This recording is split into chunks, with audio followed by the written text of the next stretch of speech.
L'édito politique sur Europe 1 avec Le Figaro. Bonjour Alexis Brézet. Bonjour Dimitri, bonjour à tous. Alors Alexis, jeudi dernier, vous nous disiez que la rencontre entre Michel Barnier et Marine Le Pen serait décisive pour désarmer ou pas le risque de motion de censure. Cette rencontre, elle a eu lieu hier matin. Apparemment, les choses ne se sont pas arrangées. Bah non.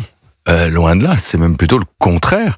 D'après ce qu'on sait, Marine Le Pen a posé sur la table un certain nombre d'exigences contre la hausse du prix de l'électricité, contre la désindexation, même partielle, des retraites, pour des économies sur l'AME. Et d'après ce qu'on sait, Michel Barnier, pour l'heure, n'en a accepté aucune. Alors peut-être parce qu'il craint d'encourir les foudres de Gabriel Attal. Enfin, si rien n'est fait, même si le bluff fait partie du jeu, force est de constater que le couperet de la motion de censure se rapproche dangereusement du gouvernement. Bon, et si Michel Barnier tombe, est-ce que c'est si grave, Alexis? On dit beaucoup qu'Emmanuel Macron pourrait le renommer instantanément. Oui, alors je sais, c'est ce qui se dit, ce qui se répète, après Barnier 1, Barnier 2. Je vais vous dire, Dimitri, ça me semble invraisemblable, ça ne tient pas debout. Alors, bien sûr, juridiquement, tout est possible, le président peut nommer qui il veut. Enfin, politiquement, c'est quand même une autre affaire. Ce serait un tel déni de démocratie, une décision tellement contraire à l'esprit de nos institutions, parce qu'enfin, si le constituant a inventé la motion de censure, c'est pour qu'elle serve à quelque chose, pas pour qu'on fasse comme si de rien n'était. Bref, ce serait un tollé général. Et les mêmes causes entraînant les mêmes effets, ce gouvernement Barnier 2 serait aussitôt censuré. Alors, on peut bien sûr imaginer la nomination d'un remplaçant qui s'appuierait exactement sur le même bloc central que Barnier, Bayrou ou Lecornu par exemple.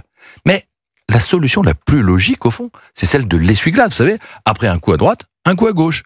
Puisque le gouvernement de la droite LR et du centre a échoué, on essaie un gouvernement de la gauche PS et du centre. Un gouvernement socialo-macroniste dirigé, par exemple, par Bernard Cazeneuve, qui, depuis longtemps, s'avance vers Matignon de son pas lent et solennel, ou par Boris Vallaud, qui, c'est un signe, alors qu'il campait jusqu'ici très à gauche, vient de se mettre implicitement sur les rangs.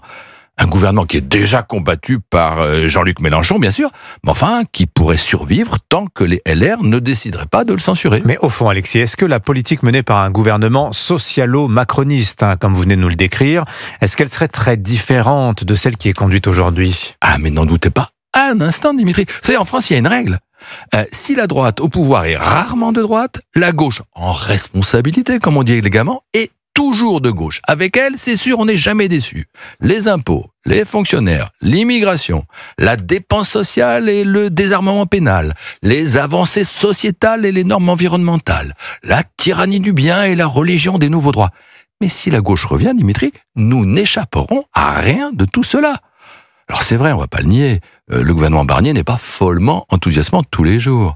Avec ses taxes à tire-larigot, ses économies en trompe-l'œil, son idée de relancer de toute urgence la loi sur l'euthanasie, il donne souvent l'impression de singer les gouvernements socialistes. Enfin bon, le gouvernement Barnier, c'est pas que ça. C'est aussi Bruno Retailleau qui s'attaque courageusement, avec les moyens dont il dispose bien sûr, à ces deux mots qui minent la cohésion du pays, l'insécurité et l'immigration sans contrôle. C'est Guillaume Kasbarian qui secoue sans peur le cocotier de la fonction publique, c'est Annie Genevard à l'agriculture et quelques autres. Mais ceux-là, si la gauche revient, ils y seront plus. Et qui aurons-nous à leur place?